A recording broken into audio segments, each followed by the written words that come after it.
Hello friends, welcome back to my channel. आज हम trading account और प्रॉफिट एंड लॉस अकाउंट का format देखेंगे कि इसको हम लोग आखिर कैसे प्रिपेयर करते हैं। फाइनल अकाउंट जो बनाते हैं ना, सोल प्रोप्राइटरशिप, उसको हम लोग ट्रेडिंग अकाउंट कैसे बनाते हैं और प्रॉफिट एंड लॉस अकाउंट कैसे बनाते हैं। आज हम इसका फॉर्मेट देखेंगे कि कैसे बनता है।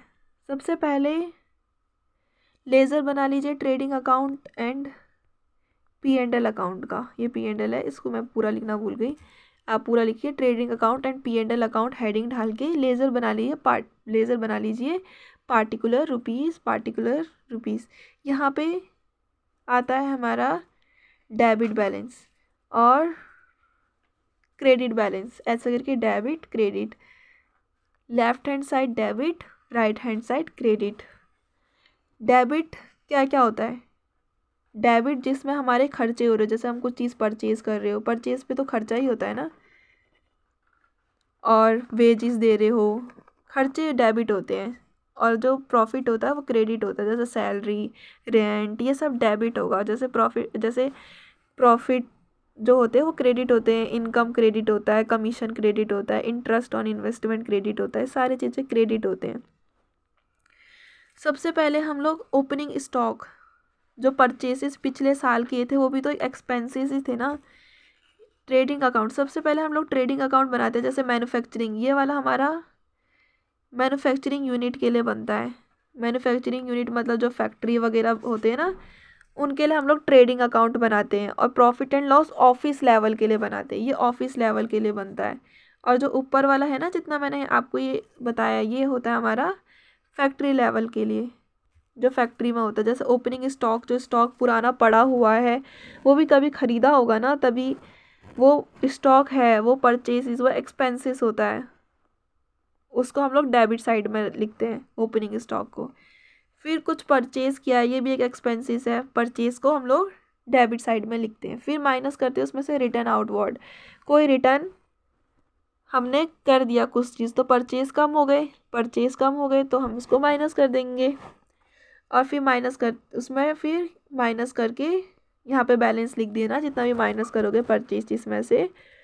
फिर हम क्या क्या लिखते हैं, और debit side expenses side carries inward, जितना भी ट्रांसपोर्टेशन का खर्चा हुआ हो।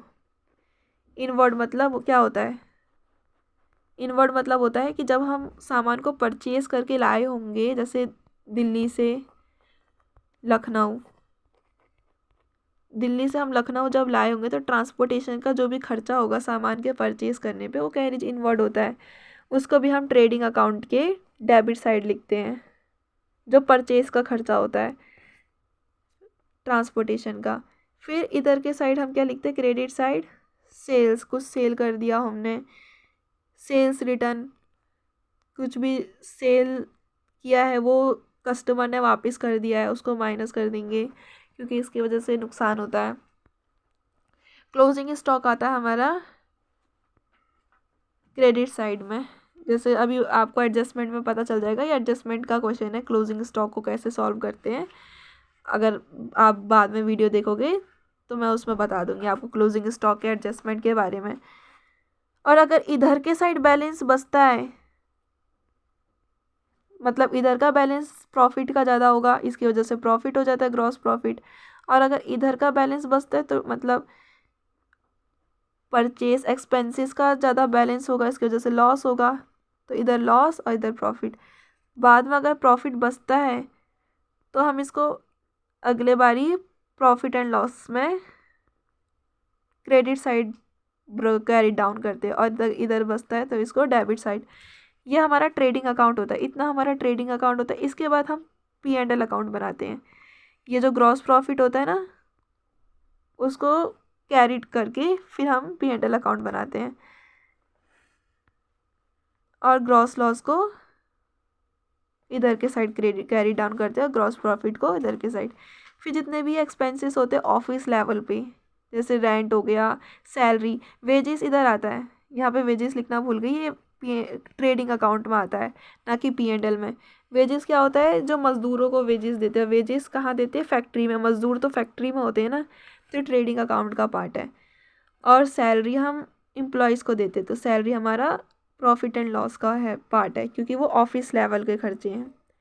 तो सैलरी, ऑफिस एक्सपेंस, जितने भी एडवर्टाइजमेंट, डेप्रिसिएशन, बैड डेट, सारे जितने भी ऑफिस लेवल के खर्चे से रेंट, ये सारे हमारे डेबिट साइड आते हैं प्रॉफिट एंड लॉस के। और जो भी हमारे फ़ायदे होते हैं क्रेडिट साइड आते हैं, जैसे interest on investment, commission, net loss, ये सारे क्रेडिट साइड आते हैं। तो यही हमारा ट्रेडिंग अकाउंट ऐसे बनता है।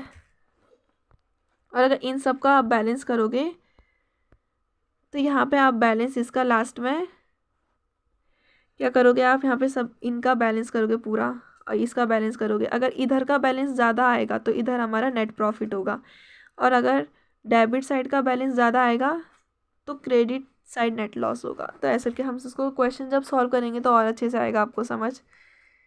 फिर हम आखिर में बैलेंस शीट बनाते हैं। बैलेंस शीट में पहले हम सबसे पहले कैपिटल लिखते हैं लाइबिलिटी साइड, क्योंकि कैपिटल का बैलेंस क्या होता है, क्रेडिट। कैपिटल लिखते हैं, फिर कैपिटल में से ड्राइंग को माइनस कर देते हैं, क्योंकि ड्राइंग की वजह से कैपिटल कम हो जाता है। ऑनर का कैपिटल क्यों कम होता है, क्योंकि वो कुछ चीज़ ड्राइंग कर लेते हैं, निकाल लेते हैं। फिर करंट लाइबिलिटीज़ लिखते हैं, जितने भी लाइबिलिटी है, बिल पेबल, सैलरी आउटस्टैंडिंग, जितने भी लाइबिलिटी है वो सारी लाइबिलिटी साइड।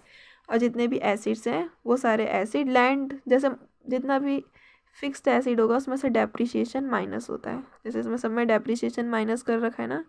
सन्ड्री डेटर में से डिस्काउंट अलाउ और बैड डेट माइनस हो जाता है, इसकी वजह से डेटर कम होते हैं बैड डेट की वजह से, इसीलिए माइनस हो जाता है।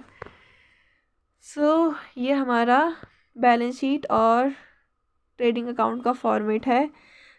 क्वेश्चन भी सॉल्व करेंगे हम आने वाली वीडियोस में, तब आपको फॉर्मेट के साथ क्वेश्चन क्लियर हो जाएगा कैसे कैसे करते हैं। तब तक आप ये फॉर्मेट अच्छे से समझ लीजिए और अच्छे से बना लीजिए कॉपी में, और फिर बाद में हम इसमें क्वेश्चंस करेंगे।